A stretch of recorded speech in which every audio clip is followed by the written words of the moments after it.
Want to see something? Oh, did the thing. It's right at my face. Well, hey, say hi to the cat. Where'd the cat go? Kitten, you're trying to make a liar out of me? Oh, you're afraid of the camera now? What's that about? It's so startling when you turn the camera on, you see your face just staring right at you. Hey, what's up, garden friends? Jeff here. Is everybody doing? You're doing well. I'm great. Babe made a cheese sauce 2 weeks ago, and I'm still working on getting out of this freaking pan. I don't know what to do. It won't come out. I keep like gently reheating it, trying to soften it up. Nope, that's not gonna work. I'm not getting rid of that pan though. It's not very old. That would seem like such a waste, but it is on there. Cat food. Hey, not a ton planned for this week's vlog. I have a whole bunch of begonia cuttings I would like to pot up. I potted up some much larger ones that'll be in a different video, and these are just kind of the scrappy pieces that are left. I put them in a cup of water. Yeah, they should be good to go. And then I have some plants coming in the mail. Hopefully tonight or tomorrow. It's rather cold out. It's like 23. It's just going to keep getting colder, so probably also going to need to move that windmill palm inside too. Bye. Gosh, it stinks out here. Smells horrible. I did my second, should be my third, but I did my second application of systemics. And well, I usually do that early January, so not that far behind from that. And it just, oh, it smells so bad. I don't know why. The products, the granular systemics, they just smell absolutely horrible. But they do make a difference. I don't use them on anything that flowers, by the way. So just a little safety thing there. Nothing that flowers gets systemic on it or that gets eaten, like fed to the pets or anything like that. Gets the systemic, it's pretty much just the most prone plants. So my cordyceps, the cordyceps fruticaceae, they are mealybug magnets and spider mite magnets, which is the same case here for the coconut palms. The spider mites really enjoy those too, and the areca palm. I've pretty much resorted to, I'm just spraying every day now. It's just in the morning I come outside and I observe the plants while I have my little thing of insecticidal soap by my side, going through quite a lot of these now. Not this one. I've been using the insecticidal super soap, which I don't think I have one near me right now. I just got a whole bunch of them in the mail. They're sitting over there. But it's like this, but it says super soap instead of just soap. It's good stuff. I've been raving about it. It only kills on contact though, hence why I'm still constantly spraying. It's amazing how they just keep coming, right? It's like, where are y'all coming from? I don't get it. It's mostly the Phalaenopsis orchids. They have always blown my mind, where I can go through, completely eradicate them, right? I'll take them to the sink and wash them out. I did this one in a video not long ago, and it's getting sprayed every single day, and then the next day, there's just giant clusters of mealybug. How? Where the heck are they coming from? I would be more upset, except what I've decided to do is I'm just keeping these orchids all right here in the central area by my desk, and I feel like it's just pulling all the mealybugs this way, and then I can spray them. I don't know if it's true or not, but it makes me feel better. Anyways, back to actually getting something done here. I have these begonias here. These are double dot begonias, which is Immaculata. Pretty sure it's Immaculata. It looks an awful lot like Immaculata, like the whitey eye, but it has, well, double the dots on it. I have one that I got as a plug from the Green Escape on Etsy a few years ago. It was, you know, tiny little thing, because, you know, it was a plug, and it needed a repot. The thing got really, really big. It was getting kind of leggy, as the Immaculatas tend to do, or just cane begonias in general tend to do. Repotted it, but I realized I need to give it a big cutback with the repot, so I have all these different stems left to do something with, and I'm pretty sure I said in the video something along the lines of like, I'm not gonna propagate all these. What a waste of space. I don't have space for all that. And I was like, yeah, but I mean, maybe just, you know, just a few. And by a few, I mean 6, 7, 8, 9, 10, 11, 12, like 15. The others I did in pots. So a big pot that had 4 cuttings, another pot that I think had 4, and then another that had 2 or 3 in it, maybe something like that. But none of these made the cut. In that video I went through and I talked about, you know, desirable cuttings just by their shape and everything. And these were the rejects, which sounds really mean to say. I also have some stems in here, which I could propagate too. But I think that that's pushing it a little bit too far. Don't need to do that. There isn't a lot to say with this. I'm going to grab my soil, which I'm trying to scoop up very gently over here, and pop it into this container. I'm going to remember to center this time, because I keep doing projects with this on the edge. I'm like trying to adjust things for the camera, and the next thing I know, I have soil all over the table, which completely defeats the purpose of having this mat down here.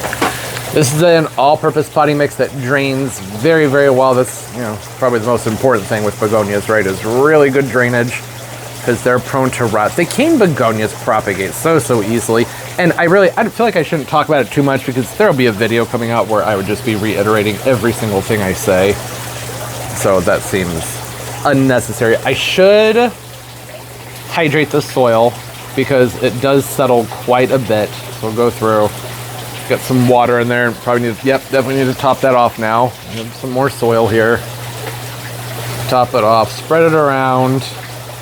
Tap it down very gently. You do not want air pockets around the stems of your cuttings.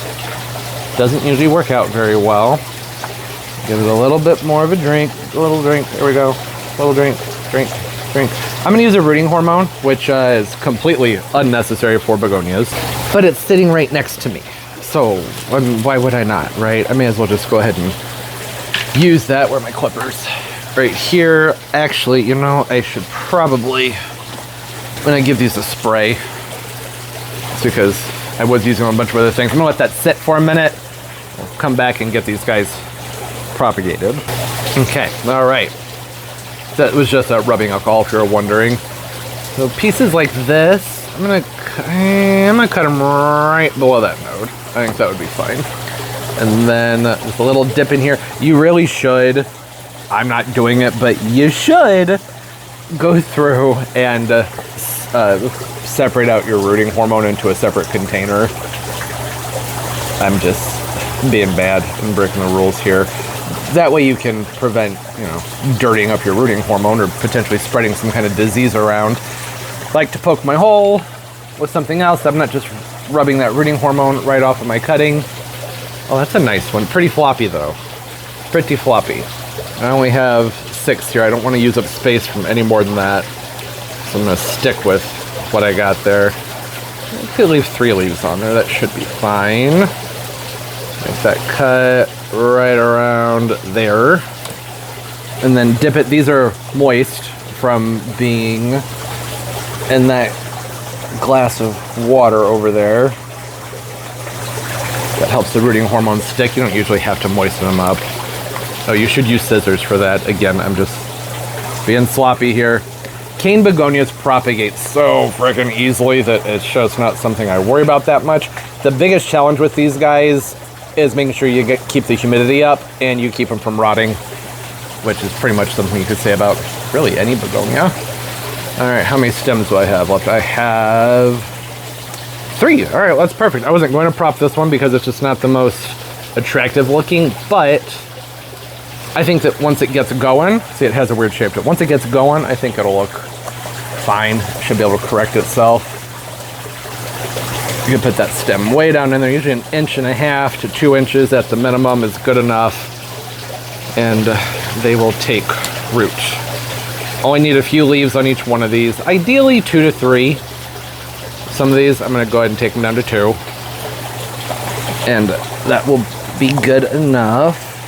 Another good reason to put your rooting hormone into a separate container is because it can be easier to dip the plants. It's not that easy to dip them into that container.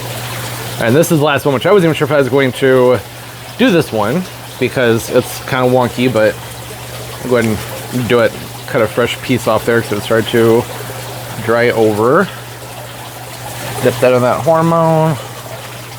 Pop it down in there. Pack the soil back around it. And now it's just a matter of waiting.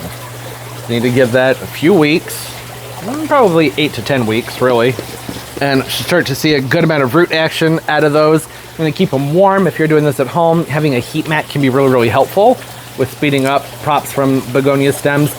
And you can, like I said, you can take this piece and just set it on top of some soil, and they'll usually start to grow roots. You can cut them up and get them going that way. The cane begonias, not all begonias, but the cane begonias are typically very easy to propagate. So there's that. These cuttings are a few days old, which is going to influence the success rate with them. So I won't be shocked if they don't all make it, but it just felt like such a waste to just throw them out. Even though I really don't have room for them on the grow shelves, at least I feel better about, you know, at least trying, right? Ideally, I could find a dome to put on this because I'm trying to keep these in the house, the props I'm trying to keep in the house. because the water in there is cleaner. Out here, they're more likely to get sprayed with that pond water. They'll rot if that happens, right? We don't want that to happen. So ideally it'll go in the house, but that would be better if I can find a dome to put on top of. So I'm gonna have to look around. If I can't find one, I'll have to put them in a plastic bag. The house there is much drier. Out here, it's nice and humid, so getting things to root, generally not an issue. But in the house, not quite as much luck. And I don't think I have any room left in that IKEA greenhouse in the kitchen, but I might be able to make some room. Yeah, that's good to have done.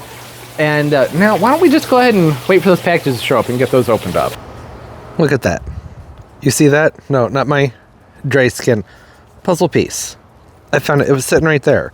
I was wondering where that piece went to. It was probably on the kitchen table in there, and then there was a plant, something got moved out. I don't know, but I just found it just laying over there in the dirt. That's good to know. Yeah, plants are here. Rip off. The piece has my address on it, which this says Amazon on it. I didn't order these plants from Amazon, so I just realized these might not be plants. It should be. I don't know what else it would be, because I don't recall ordering anything from Amazon. But, oh, well, these got here early, and it didn't tell me that these had been delivered. I ordered some pots. I guess we'll get to the plants. Wait, this means I'm missing 2 plants. Okay, all right, well, that's something to pay attention to. But anyways, 2 of the plants are here, and so are these, which were not supposed to be delivered until the end of the month, and I didn't get an arrival notice for these. They're just really cute pots that they're not meant to be unpacked with one hand. Need to be careful here. There we go. Look at that. Isn't that a cute pot? Color is a little weird. I was expecting more of an orangey terracotta color, but I'm into it because they're aged. Have that patina thing going for them. I just like the shape. I was like, well, that's a fun, unique shape. What is that? There's a plug. A hole off-center. That's how I always do it too. You can actually see that they cut that hole right in there. They put pads on the bottom. That's nice. Yeah, I don't know. I just thought it was a really cute pot. I'm trying to incorporate more clay into the garden. I have been for the last year or so. Just earth tones in general, because I love my blues. And, well, the glazed ceramics have just gotten so incredibly expensive and a little bit trickier to work with, so I love them during the summer. But then if I have a house plant or something in these beautiful blue pots, I don't necessarily like the way they look in the house during the winter time. And just these earth tones, like this, just clay, classic terracotta thing we got going on here, that, in my opinion, goes really well with the blues. Because it's nice and neutral. You can see there's a darker clay back there. Just seems to work well. And I got 2 of them, just because it's not often I find a pot that I really like. So I went ahead and I got 2. A lot of my pots these days, at least for the last several years, I'm just kind of like, yeah, that'll do. But I really like these. I like these a lot. I don't know how they'll do outdoors in winter, so this might be more of a houseplant type pot. Isn't the dimension nice? It's like kind of like a barrel. I think a little citrus should look really cute in these. Like calamondan, something like that, or cactus and succulents. How you doing, baby? How you doing? I know you want to go in the greenhouse and see your fish. It's too cold. We're not going to open that door. I'm sorry. Yeah, it finally feels like winter. He wants in that greenhouse, but I don't think it's a good idea, Turbo. I'm sorry. Yeah, these are cute. These are really cute. I like these a lot. Yeah, fun. Actually, don't hate that. That was just because they were sitting right there, but I think that works. Quality-wise, I don't know. That paint's chipping already. That's not a very good sign. See that? They were packed well. You saw the styrofoam and the plastic wrapping and everything, but I don't know. These might need to be maintained. And they are thin. Very, very thin. But that's to be expected. They weren't that cheap either. They really weren't. I think they were on a sale, but I think that sale was like $39.99. I think they were around $45 to $50. I don't know if I'd order them again. I do still really like them, but they're just so small. Clay is it's gotten so expensive is the thing. There's even that pot right back there from the Home Depot. That's where that's from. Might have been Lowe's. Whatever. That's like a $50 or $60 pot. Yeah, for a clay container. And not sturdy. Not sturdy at all. I had one of those just fall to pieces on me when I picked it up a couple months ago. So I won't be buying any more of those, probably, because I know how fragile they are, but that also leads me to think that these are also probably pretty fragile. I don't know. You know, I haven't done a ton with terracotta, which I don't think this is terracotta. This is some kind of composite material where it feels like a glaze, and it definitely feels breakable, but it sounds like tin.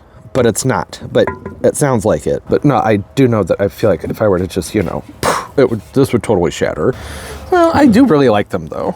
Yeah, I think they look nice. They're a little different from the other containers. It's just a different look with that terracotta vibe, and I really, really do enjoy that.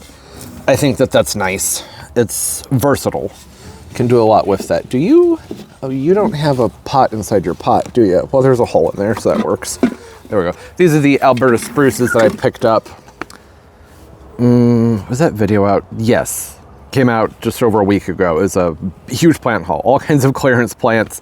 And these were like $4 a pop. And I thought, okay, we'll give them a try. Why not? And I love an Alberta spruce. The dwarf Alberta spruces. Yeah, the Picea gallica conica. Yeah. They shouldn't get very tall. They can revert. These are saying 3 to 4 feet high and 3 to 4 feet wide. Usually get a lot bigger than that here. Well, by a lot, I mean like maybe 6 to 6.5 feet by a good 4.5 to 5 feet wide. They get really chunky. But maybe I'm thinking of a different variety. I'm pretty sure it's the conicus. I don't know.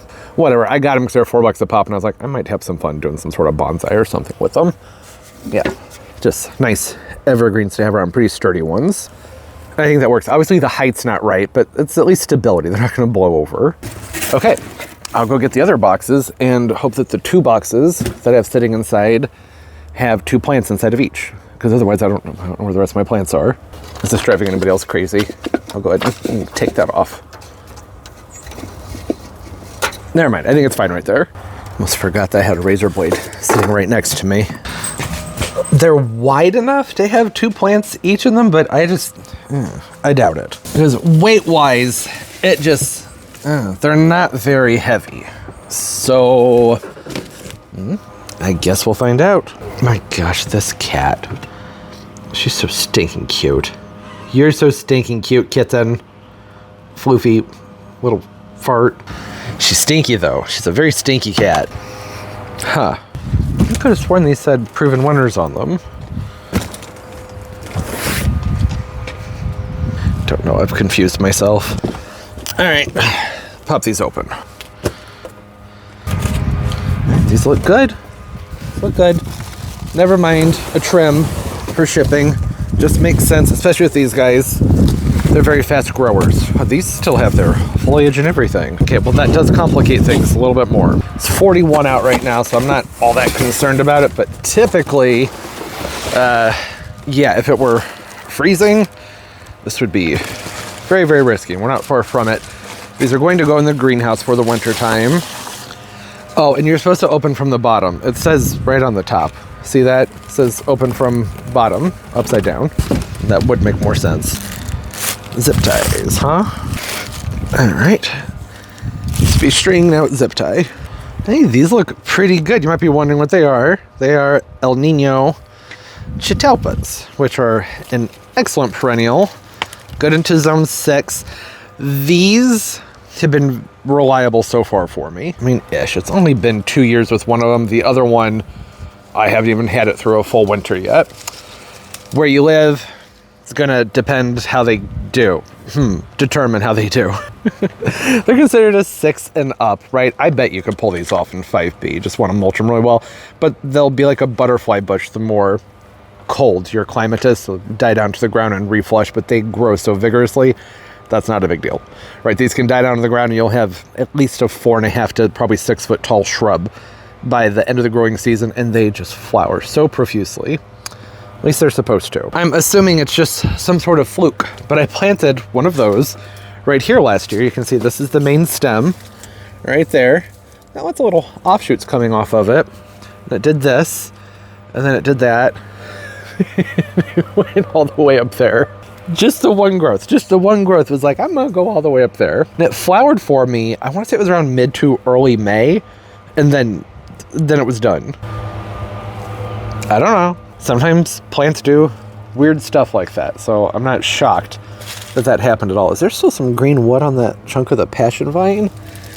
Oh, there is. Oh, I should have bought more mulch. I'd mulch over it, pin that section down, cut it, pin it down, and mulch it. There's still some green up here too. For one of the reasons I haven't pulled this down yet, because I kind of wanted to keep track of where the green is, but I think I could probably cut everything off that's up there. If I feel like getting out a ladder, it's a lot easier just to rip these things down, you know? Anyways, yeah. So vigorous, right? One of those guys. I mean, the one I got last year was a little bit bigger than that one, but root size, root ball wise, is probably similar to that. And then it did this in one season. Not flower like it was supposed to, but it did a lot of growing. That's the one that's over there where it gets a lot more sun. I do have another one planted over here, just did it as an experiment. So this will be the second winter that it's gone through.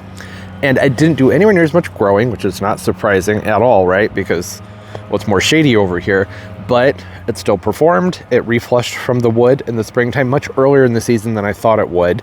And it did some flowering. Without all the sun, it's hard to be like, oh, it didn't flower a lot, because it's not a ton of sun in that spot. These are shrubs for the full sun. So that's the thing. But I'm pretty sure the tag probably says part to full on, or does it just say full sun was break rules? Yeah, 4 to 6 hours, 6 hours plus, yeah.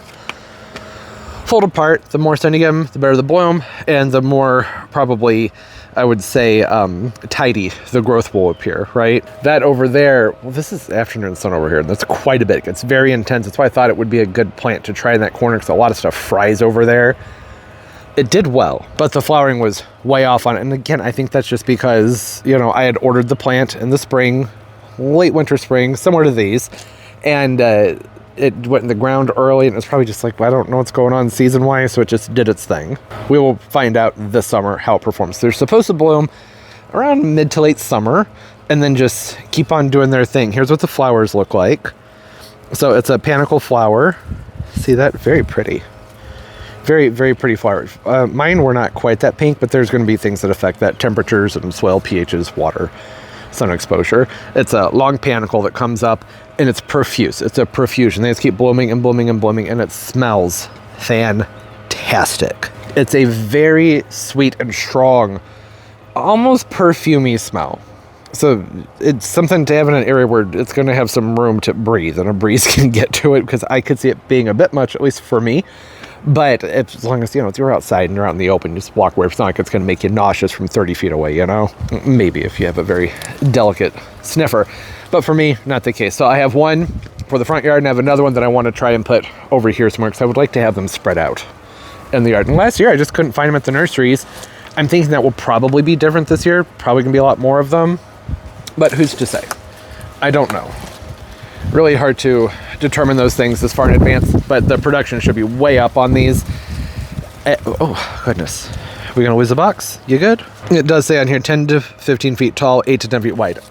I think that's a change, right? I feel like when I got the other one, it was saying like 6 to 10 feet tall.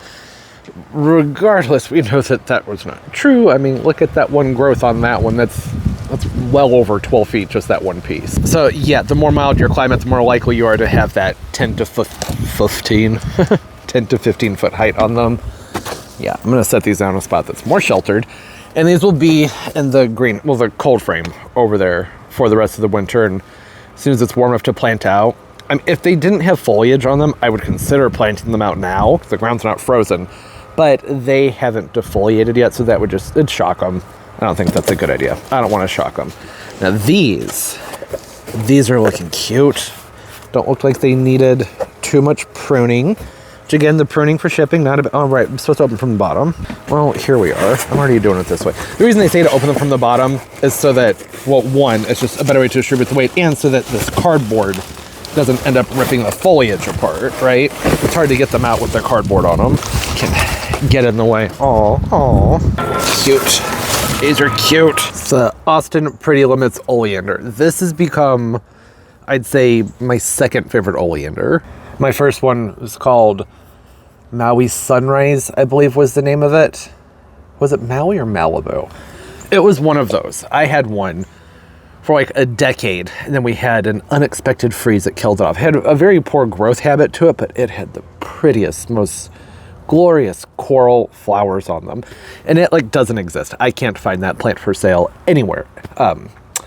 So I miss it. The Austin Pretty Limits though, second favorite. Vigorous, tough, compact for an oleander. There are more compact types of oleanders. This won't fit in there, will it? Because that'd be stinking cute. An oleander, you get one of the dwarf, like one of those dwarf, what are they called, petite salmons. That'd be so cute in one of these pots or an olive tree. Yeah, well, no, not quite, but you get the idea. Anyways, let me tell you why it's one of my favorites. The flowers are nice. As far as flowers go on the oleanders, mostly see them in that salmony pink color, the white, occasionally yellow, and then the Calypso pink. I think the Calypso pink is probably the most popular where I live because it's typically sold as a tropical or an annual even for relatively inexpensive prices. Usually they're, about, I don't know, a good 24 to 30 inches tall for like $15 to $30, somewhere in there. And they're fun because they bloom for you all summer long. They have a really nice beachy texture. It moves in the wind. Just a nice looking plant.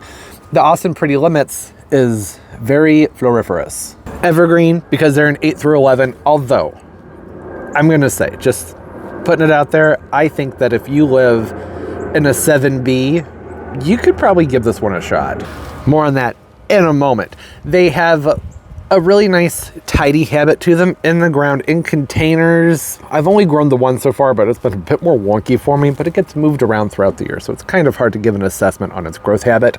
They're supposed to have a nice tidy habit to them. I think it's only like 4 to 6 feet tall and 4 feet wide. Yeah. What do they say? Tough as is pretty. It is very tough. Most oleanders are very tough, though. Vigorous disease resistance growth. It brings year-round bloom to the landscape. Okay. Yeah. Not much more to say than that, except that it gets covered in flowers. So I'm talking like you just have a ball of flowers on this thing, and they're this reddish pink color, so not quite as an intense pink as the Calypso pink, which is just your typical, like most mass-produced oleander that you usually see around, but close, the fuchsia-ish color. And the reason that I think you could use a try in Zone 7B is also the reason that these have become my favorite or second favorite of the oleanders, is because this thing is tough. These things, there's 2 of them here. They are really cold hardy. At least the one I already have, I should say, is very cold hardy in comparison to the other oleanders that I've grown.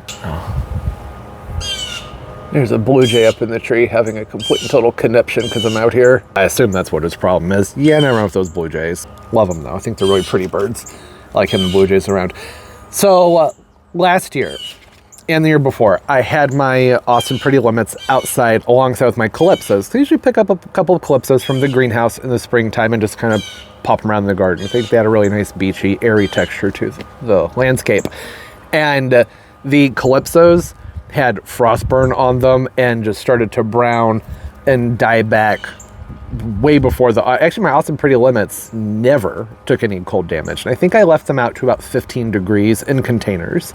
And the Calypso pink was like, no, can't do it. And they had taken a little bit of snow, not a lot, but that's the deal here. It's what I do on this channel. Sometimes people are like, you're rough on your plants. Like, well, I'm trying to learn. We're experimenting. If you don't push them to the limits, then I can't give you feedback on whether or not they're extra hardy, right?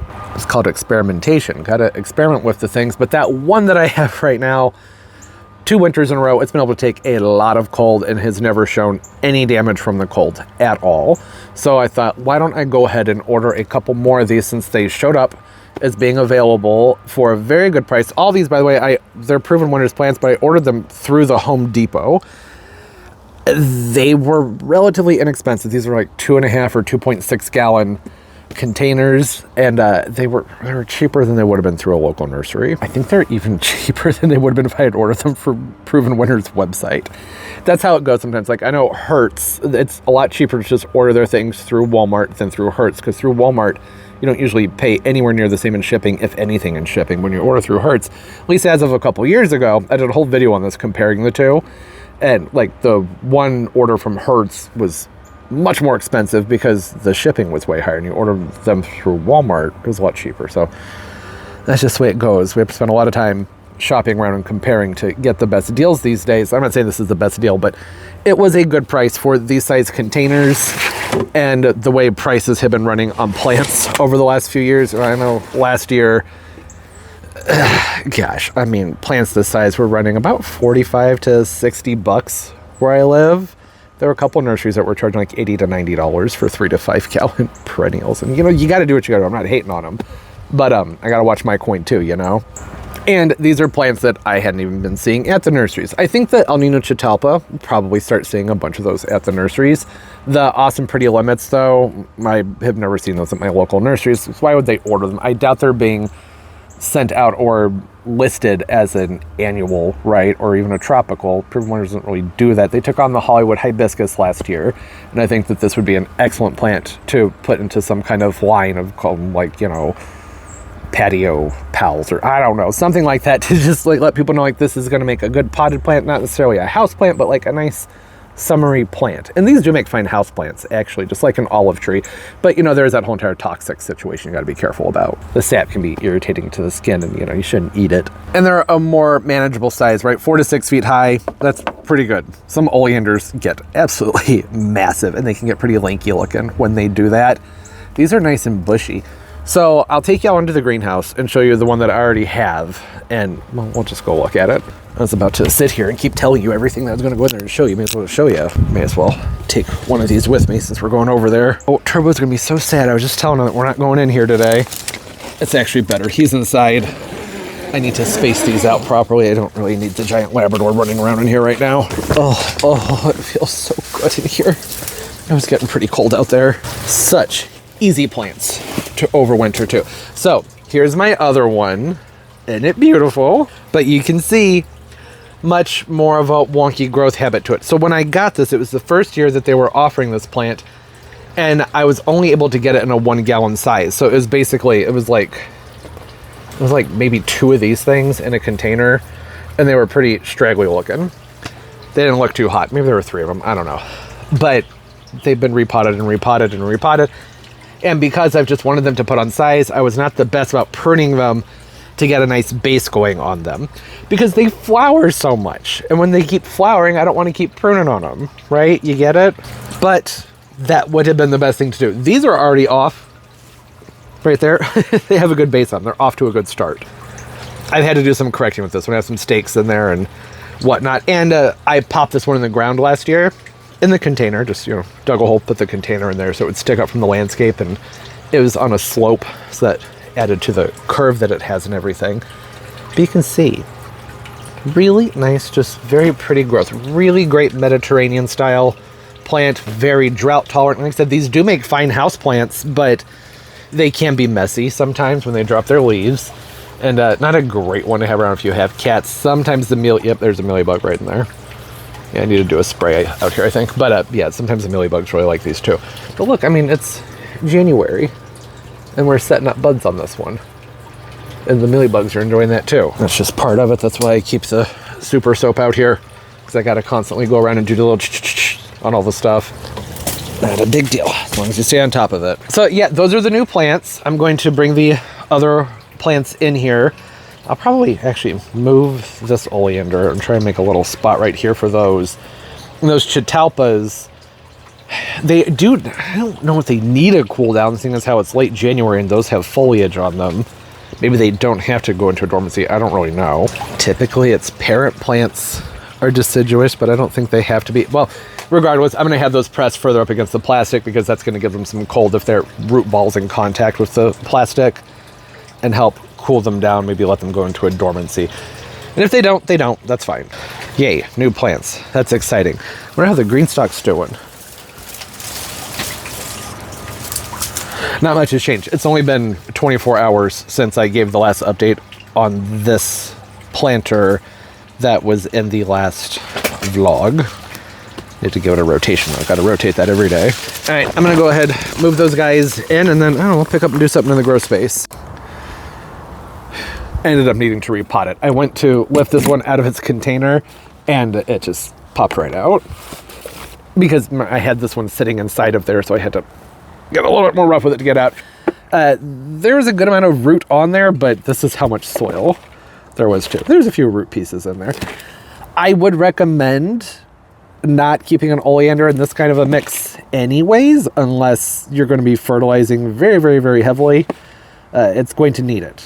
There's a good amount of organic material in here, but yeah, I don't know. I just feel like this is root rot waiting to happen. If you're keeping it inside anyways, that would be best to avoid. I just moved up to just a standard all-purpose potting mix. This is the Proven Winners one, which I'm pretty sure is a sunshine mix. It's a sun grow mix, I think. I don't know that for sure, but that's what I'm seeing when I pick it. Like, oh yeah, this feels very familiar to me. The Sunshine number 4, good option. It drains very sharply, and that's what these guys want. They want really sharp drainage. And that does look cute in that pot, doesn't it? I think that's very fitting. Now, one of the petite, I think it's called salmon petite oleanders would make more sense for this size container, but you know, that's fine, whatever. It'll be good in this for at least a year. And then I can prune on it and keep it to a smaller size if I want to and start to get some really cool, neat looking trunks on it. Might be able to. I also found a Christmas ornament back there that I missed when I was picking up Christmas stuff out here. I'll probably be finding those little ball ornaments for months out here. Wouldn't shock me at all. And I would actually go ahead and just leave this out here. I hadn't thought about that. The oleanders, well, we've talked about this in a video. I did a whole separate video repotting this, talking about cold hardiness and some neat cold hardy varieties that you can get. And I don't think I mentioned that I could just leave this out here instead of putting it back in the greenhouse. But I think the low tonight or tomorrow night is like 9. Well, it seems pretty extreme. That's probably going to be a bit shocking for the plant, so I'll go ahead and pop it in the greenhouse, and then we can go out to the grow space and do some stuff with that. I need to do some rearranging, make some room on the shelves for some other plants. Oh, it feels good in here. Always so nice to be back out into the grow space. I'm going to get you all set up over here. Could do what a professional would do and just pause during that transition, but why do that? That would mean I'd have to stop talking. Y'all know from the length of these videos, I'd never do that, do I? Sat down to edit last weekend's video, the last Saturday video. My gosh, it was like an hour and 45 minutes. What? How? That's partially because I'm now spanning these videos across 10 days to 2 weeks instead of just what I used to, which was like 4 to 5 days leading up to the video. Because that's necessary this time of year. Because there's not as much to do. So, you know, kind of got to spread the content out. And it's less forced that way. Because, like, I'm naturally doing things that need to be done. Works out well for me. And for everybody out there who likes long videos. It's working out really well for you, too. This just came in the mail. That's all. End of story. You're welcome. Hope that was enjoyable. Nah, it was on sale.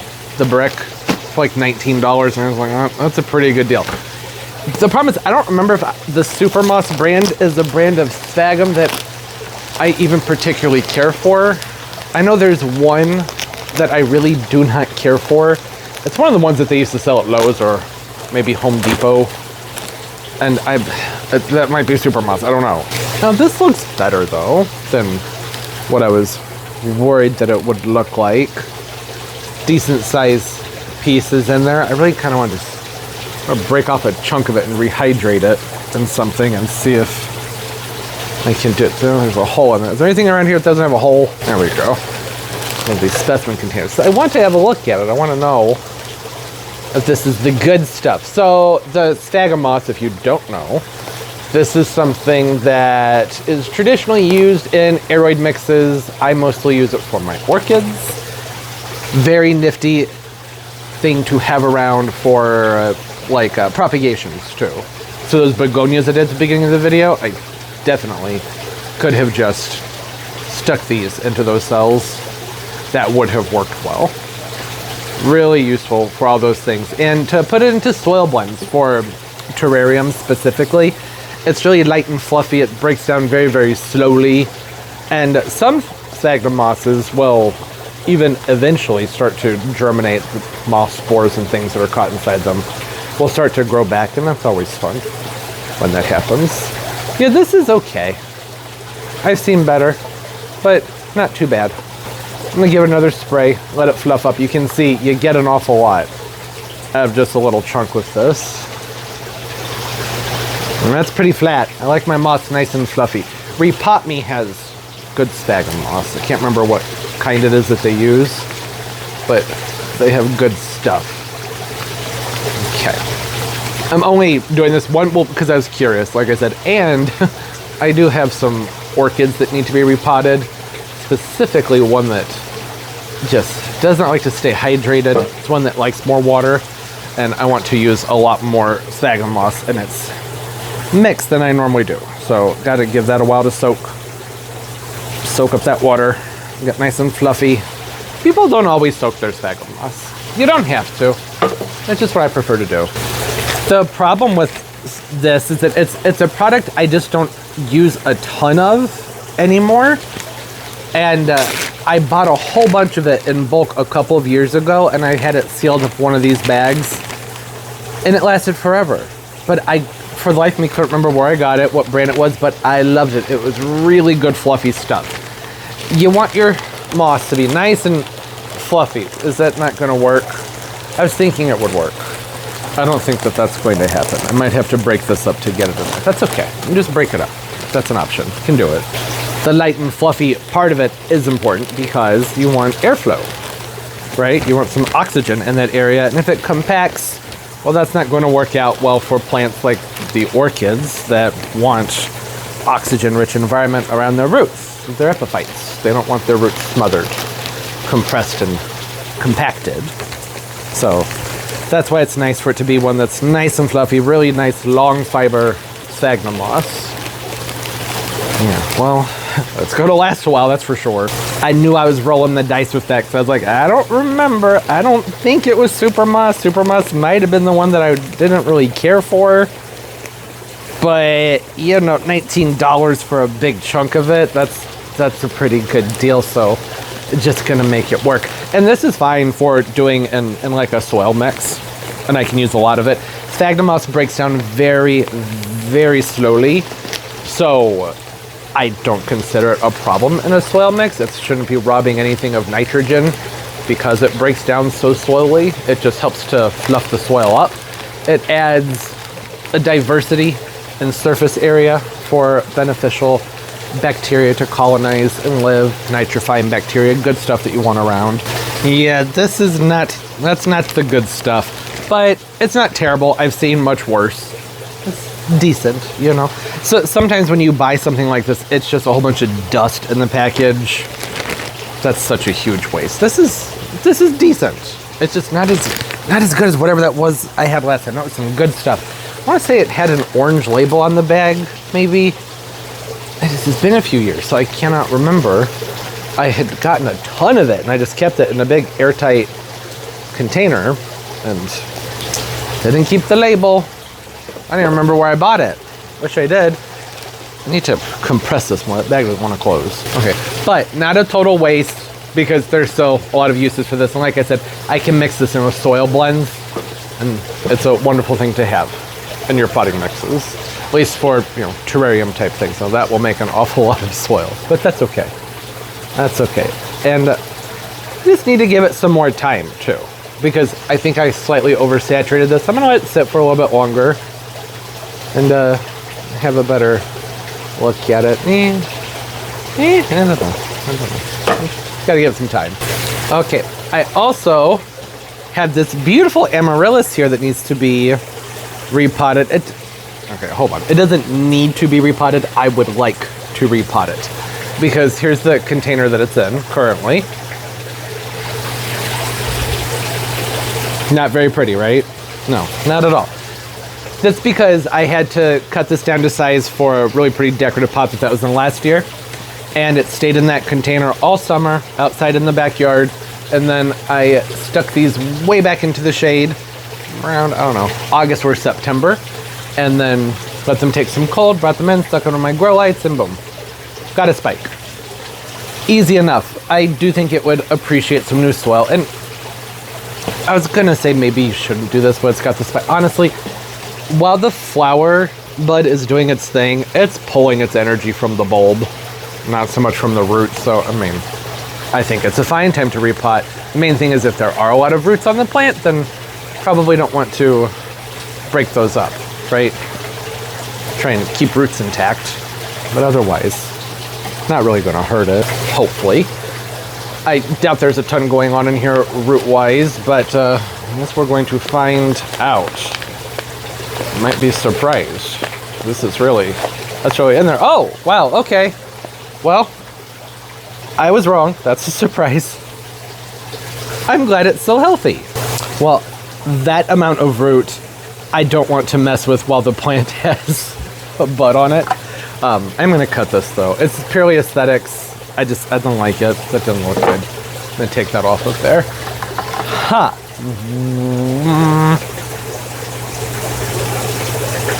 Don't know, I thought maybe if I poked it, I'd figure out what to do. Just kidding, I was just checking the moisture. That's why I poked it. So I will just be holding on to a lot of that soil that's in there, which is also fine. Any of the papery stuff that's up high that I can take off, I'll go ahead and do that. Just because, you know, we're here, why not? Trying to make the plant look nice. It has some bad skin on it. I don't want to go overboard though either. There we go. It's not like it's holding in too much moisture. No, it's not really root wrapped. There's some circular swirling going on down there, but it's not much. Just break it up like that. Okay, yeah, this is fine. So it's not much of an upgrade. I didn't really intend on this being all that much of an upgrade. I really just want it to be something that looks better than this. And that other container, that was, you know, it was destined to just start to fall to pieces after a while. That wasn't going to stay looking nice for very, not that it even looked nice, but wasn't going to stay rigid and sturdy for very long. I was like, you know what, it's just going to be a matter of time until I try and move this thing, and it just crumbles to pieces. So just bump this up, and this will look much nicer. Much nicer. One of the nice things about amaryllis is, well, they don't really need a ton of water, so I'm not all that bothered by the height. You know, I'm always saying when I pot things up that I like to plant them down a little bit further so I can let the water rush out. I don't worry about that so much with the amaryllis anymore. I do want to make sure that there is some new soil in here. It doesn't need to be a lot. I just think the plant itself is going to appreciate some fresh mix around it. And then what I can do is during the summer, when this is just in a pure foliar state, then I can go ahead and do a much more thorough repot with it, or what should be doing is wait until it's time to put the plant into its dormancy. So sometime around August, that's probably when I would do it, August to maybe September, then I would pull it and go ahead and bring it inside, let it do some natural dieback on its own, and then after it's done that, then you can trim the roots off and just start the bulb over. I don't usually do that though. It's really just not usually necessary with these guys. Just grow it as a houseplant and move it into a darker spot, and then normally will bloom for you, as long as you do that soon enough. It's kind of like with a Christmas cactus, right? Those Christmas cactus, holiday cactus, Thanksgiving cactus, I used to say, oh, stick it in a closet for 12 hours a day. And we all know that that's not the case. If you have them near a window, just the change in seasons oftentimes is enough to get them to bloom. And that can be the case with the amaryllis too. Like I said, I just scoot them back into the shade, and a few months later, they bloom. So yeah, worked out well. It just, you know, wish I could do a little bit more for it, but this is still an improvement. It's a much more sturdy pot. Yeah, just wasn't able to get much fresh soil. I can sprinkle some bulb tone on there. I'd probably wait until springtime to do that, but they'd probably appreciate that, right? Some bone meal, something that's good for bulbs and helps build them up. Okay, so that's done. I can take this inside, put it in the garden window. I had it over here on the grow shelves, which, well, we can go over there.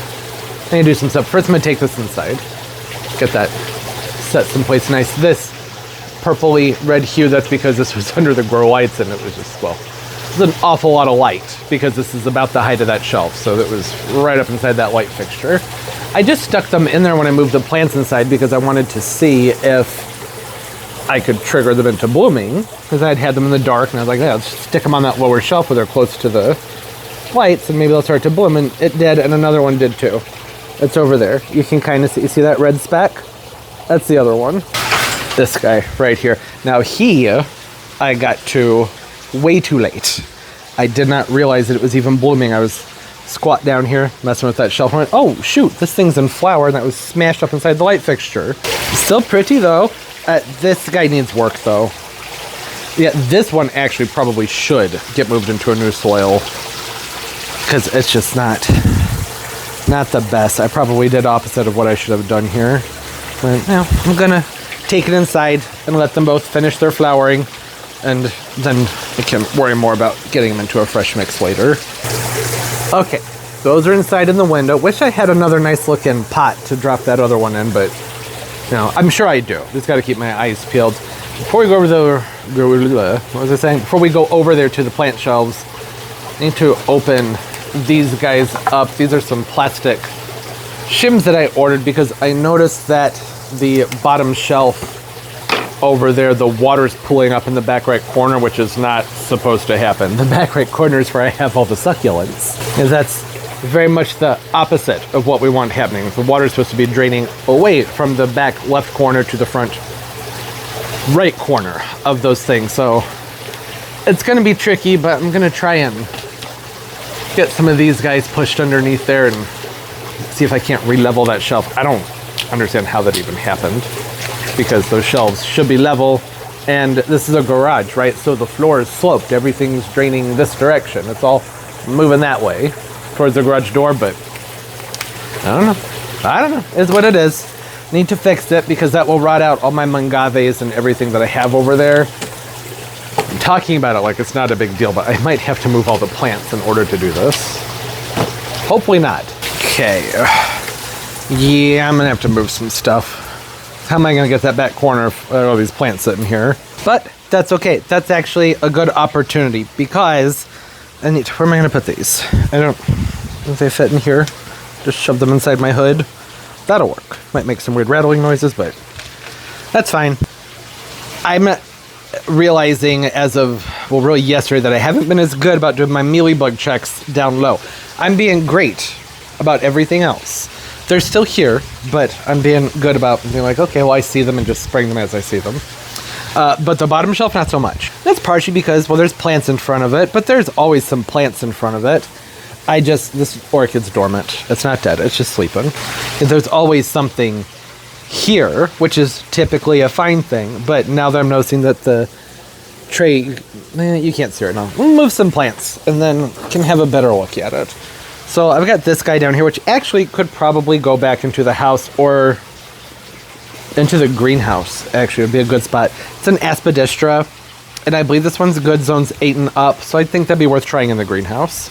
Oh, that's broken on purpose. It was in my way while I was watering, so it had to go. There's too much leaf for the growth space. That's just the way that works. Look how great the bonsai's doing. I had to move it because I needed this. I needed to stand on it. So much better, right? Y'all saw this. It was looking horrible. It was in that clearance haul that would have been just over a week ago. Week and a half ago from this video. It was looking terrible. It's looking great now. Same thing with this guy, which I've just been keeping in this tray because it's such a freaking thirsty plant that I make sure to overwater it so it can then suck the water back up. That's been useful. Such a pretty plant, right? So pretty. I actually have a pot that I think this would look really nice in. Either an octagon or a hexagonal kind of it's a bonsai pot. It's tall and upright. I think it'd be really pretty in it. Oh, I came in here and I pruned back the Xanthosoma lime zinger because this plant, it's just nothing but trouble. Spider mites, mealybugs, the critters just love this one. And honestly, it's just a lot easier to just cut the leaves off and spray the stems, right? Because when the leaves are there, all it's doing is blocking me from being able to get in here and spray those things. Spider mites haven't been terrible. There was a little bit of spider mite action. That super soap stuff that I've been using works wonders on the spider mites because it sticks. So that's been working really, really well. The mealybugs, nah. I mean, pretty much just rubbing alcohol and that super soap. Those are the only things I've found that's actually working anymore. So that's what I've been doing. Huh. Oh, I've got this guy. I need to move you, which I need to give this away. I have some friends coming over tomorrow. Let's see if anybody wants that one. Wow, look how great that hot glue held up. Did that video even come out yet? Did I do that in a vlog or was it in a video? Everything's a blur. I have no idea. I cannot remember. Well, I repotted the pink princess. One's called like Marble Galaxy, something like that. And I had a hot glue gun near me and a bunch of plastic fish. So I glued the fish to the pot. That's the end of the story. Oh, this looks good. Oh, okay. So to you, it probably doesn't look good. When I moved this inside, it really had a decline. Was not looking happy. So I moved it to a warmer spot, see if it would flush back out, and it did. So I can come there and get that cleaned up now. And I thought that was very odd. Do not care normally about being moved inside, but just wasn't having it this year. Now what's going on with you? Only a few. All right, that's surprising. Oh no, I think I see a whole bunch more. The never-ending mealybug saga. I think the reason that it doesn't bother me as much as it used to is because, well, one, I've just learned to accept it, and they tend to go to the same plants, so I just know what to expect now, which ones I'm going to have to pay the most attention to. And like, I prefer that over being like, well, they're absolutely everywhere. No, there's certain plants that they really prefer. They seem to stick to those, and everything else, I don't really have to worry about them so much. Unfortunately, one of those are my orchids. It would be nice if it was something a little bit different from the orchids, but hey, that's okay. That's not all the phals. This phal, I don't see any mealybugs on this one. That's interesting. Oh no, there's one right there. I was gonna say, how's that possible? Every single Phalaenopsis orchid I have out here, I have to spray for mealybugs almost every day. It's what happens. Are you rotten? That seems loose. That might have gotten too much water at some point. The mealybugs, they hang out inside the pot where it's very difficult to spray. And then next thing you know, they're just coming back up. So you spray and you're like, okay, I got them. And the next day there's some more. You spray them and you go, oh, okay, I got them. And the next day more of them come up. And they have, different stages of their life. They're different sizes. So there's lots of little ones and they get bigger, It's just, they grow and they move. They move a lot more than you would think.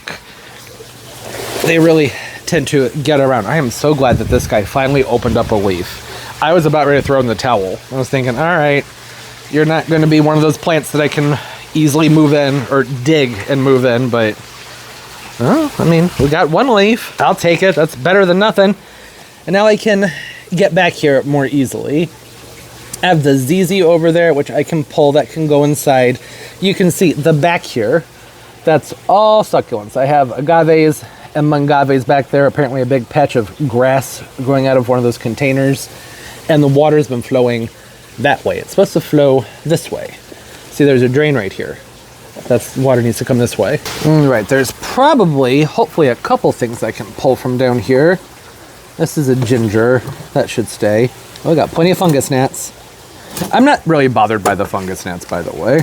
I don't know. They can stay. Just don't want them to get too out of control. That was a failed experiment that did not work out. It's okay. Not surprised by that. Syngonium. Had a lot of dieback on it. See, so I need to get down here and really clean up this bottom shelf anyways. This works out. Pests. Some aphid, maybe? It's okay. That's all right. Not too worried about the aphids. They're easy enough to spray for. I don't want to pull that out, though. So I can remember to spray. Does that mean that they're on the geranium, too? That would be kind of surprising. Pests usually leave the geraniums alone. What about, the Justicia? Nothing? Look at that. Hey. That's happy. It's a happy plant. Got a nice bud coming up on that one. This is a Justicia carnea. It's very pretty pink flowers on it. I think I could probably move this guy back up to the top shelf. I moved it down here because the light up there was too intense for it when I brought it in. But that's not the case anymore. Kupfia, that was an experiment, and it failed. Thought maybe it would work out, but it did not. And that's okay. Now I know. And then I need to get the... There's just a big patch of grass growing there, which I actually think is kind of stinking cute, but, well, we can't leave that because those seed heads are going to start dropping everywhere. And that would be a problem. Sure, smaller... I'm so sorry. I was not paying attention to the camera how I should have been. Agave. I'm just shifting things this direction because I need to go over there. I need to peel this shelf up somehow and get those shims under it. Caladiums coming up looking good. The Fernwood Mikado Sansevieras. Oh, this guy's looking beautiful. That is so pretty. That is so, so pretty. I really actually am tempted to take that inside and put that one in the garden window, but I don't think it'll be as pretty inside. It has all that color because it's so close to the grow light. But it would also free up some space on this lower shelf here. Oh, those awful terrariums. Hey, look. The seeds are finally sprouting. What, 3 months later? Longer than that. October, November, December, January, almost 4 months later. And the moss is, it's kind of doing something. Seeing some new growth in there. All right. I'm taking these off the shelf though. I feel like these are taking up a lot of space. They don't need to be down there. I could take those inside. Those were mostly for fun, for a video. And if they do well in the house, then that's just where I'll keep them. Okay. All right, that's good. Need to sort these things out and get that shelf fixed up. Okay, I got that shelf fixed. Well, I think I got it fixed. That was surprisingly difficult. Some water.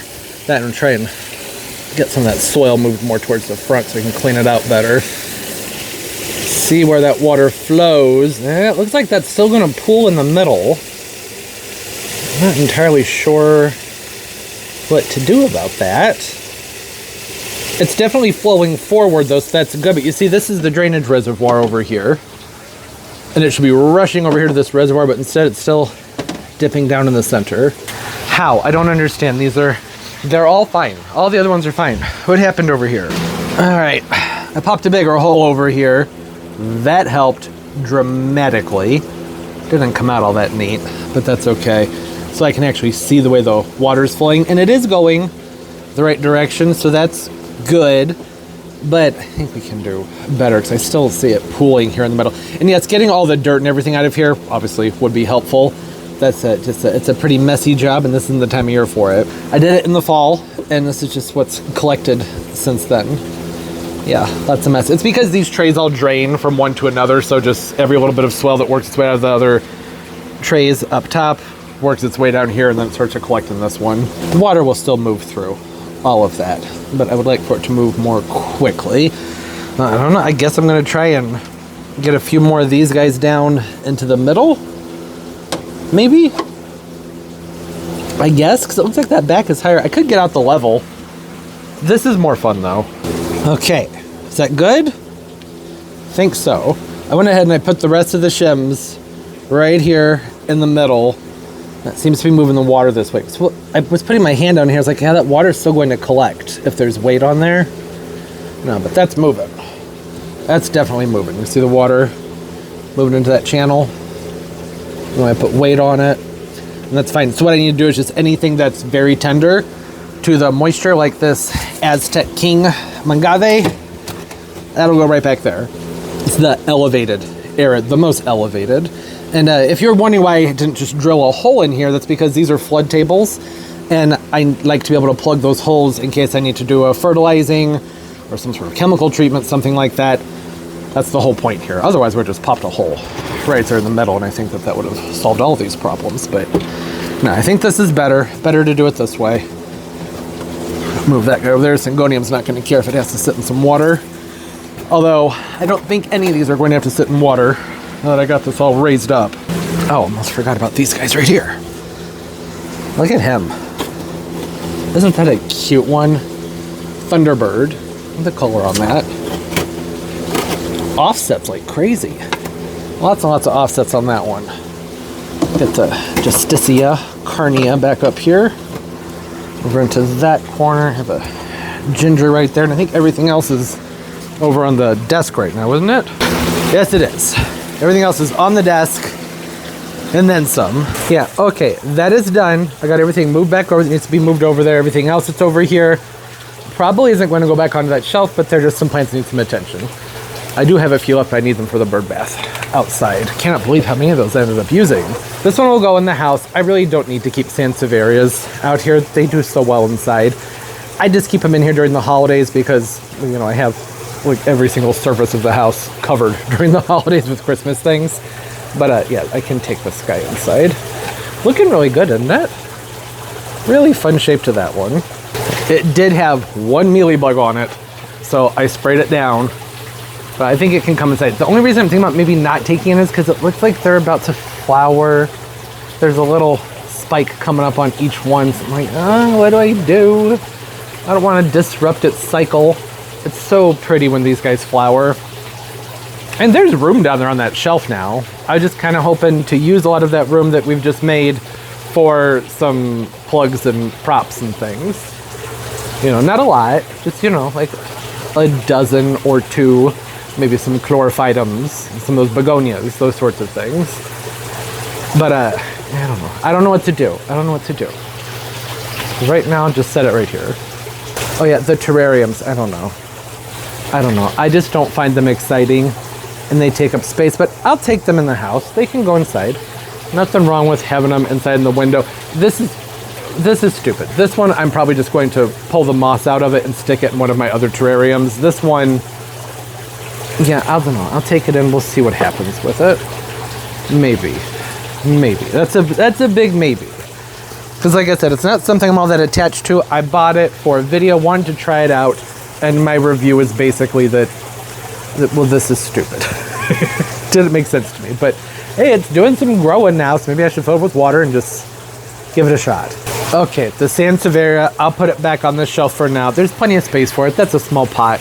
And give that a couple weeks, see what it's going to do.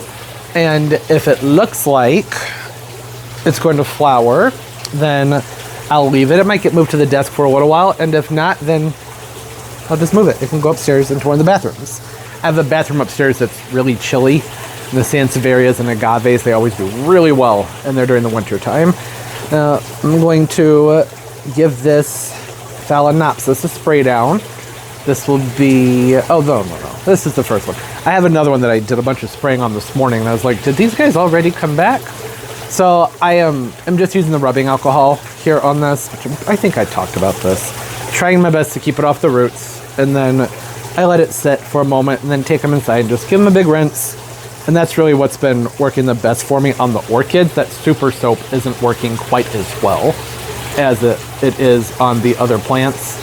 And the rubbing alcohol really just, it gets them. It's one of those things where you just gotta stay on top of it.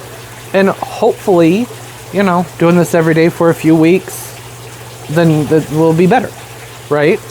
That's the goal anyways. You don't need much with the rubbing alcohol, just isopropyl. You should probably use 70%. This is very strong. That's why I go rinse it off, because, well, that's a lot. You get that on those roots down there, it dries them up. Not good. It's a desiccant. That's how it works. To kill the mealybugs is what dries them out. It dries them out, desiccates them. And be thorough here. A little bit up there. Okay. I'm gonna give that a moment to sit. And let's check out what's going on with this guy with the wonky growth down here. Are you rotting? That doesn't look good. That doesn't look good at all. Okay. Well, I'm not going to deal with that right around the other orchid, because I don't know fully what's going on down inside that container. So for right now, I'm just going to stick it back in there, allow it to dry, and keep it away from my other orchids, even though this is not something that's happening because of a pathogen. It must have just been a spot where it was wicking up some moisture and I didn't realize it. All the other orchids, I have about 15 of these guys out here. They're doing wonderfully. They have some marks on them, but that's, you know, because I keep these outside during the summer. When you have your plants outside, they get little blemishes and things. Do you guys ever have the orchids that do this, where you get one leaf that's like, I'm gonna grow over here? Very annoying, and I would like to cut it back, cut it off. In fact, I could. You can see where it had a little fungal blight situation. But for right now, I'll leave it. It's dealing with its own set of other problems right now. And get a look here, how are the buds doing? They look good. Just a few little spots in here, and you spray that so it doesn't hit the water or the roots of the other orchid. Yeah, not too many on this one. So that's good, but still enough where I need to do something with it. So I'll allow that one to dry and give us a few minutes, rinse it off. And well, I don't know, we got a lot done. Okay, set the other guy back over there. Can you see it? Right there? Right over there in the corner, right by my finger. There it is. Lovely flower spikes on those. Surprisingly nice flower spikes. I've been getting very good secondary spikes out of my orchids this year. Secondary spike, if you don't know, on the Phalaenopsis orchids and some other orchids, they will sometimes go ahead and put out another set of blooms from the old spike, the old stem that leads to the flowers. You leave that in there. If it stays green, sometimes they'll put up more. I usually just cut them off because I don't usually find that I enjoy the second bloom. You only usually have a few. But I've been getting lots and lots and lots of flowers off my secondary spikes this year. This is secondary right here, and that's gonna have a whole bunch of flowers on it. So you can see that's from the original right here, and it's budded out with all these, so I figure they can stay, it's fine. Although I'm about to take this one apart and clean out its root system and everything, spray it down with some peroxide and pop it into a fresh mix, so I don't know, those flowers may not make it. That's okay, there's plenty of them out here, and that's just the way it goes sometimes. Yeah, oh look, that's really wet. So this was just sitting in a spot where it was wicking all that water up. And the roots, yeah, that's not the best. Not the best, not something we want to see, but there's still a good amount of green in there, but also plenty of stuff I'm going to need to take out. These things happen sometimes, not the end of the world. So all these Phalaenopsis orchids that I have out here are ones that I picked up when there was like a super sale going on at the hardware store. I want to say Lowe's, but I don't know, it might have been Sam's, or which is not a hardware store, I know, or maybe Home Depot. I really don't remember. Over the summer, I was having a big party in my backyard, and I got about a dozen of them because I thought, hey, these are gonna make beautiful centerpieces, and then I'll have the orchids. How fun, who doesn't love that? So now I have all of these, and I need to just call it quits with these scissors. I want some sharper ones. Okay, yeah, there's a good amount of rot in there. I've seen way worse though. This is not that bad. We can fix this, just trim off everything that's not green using clippers or something that you spray down some isopropyl, mealybugs.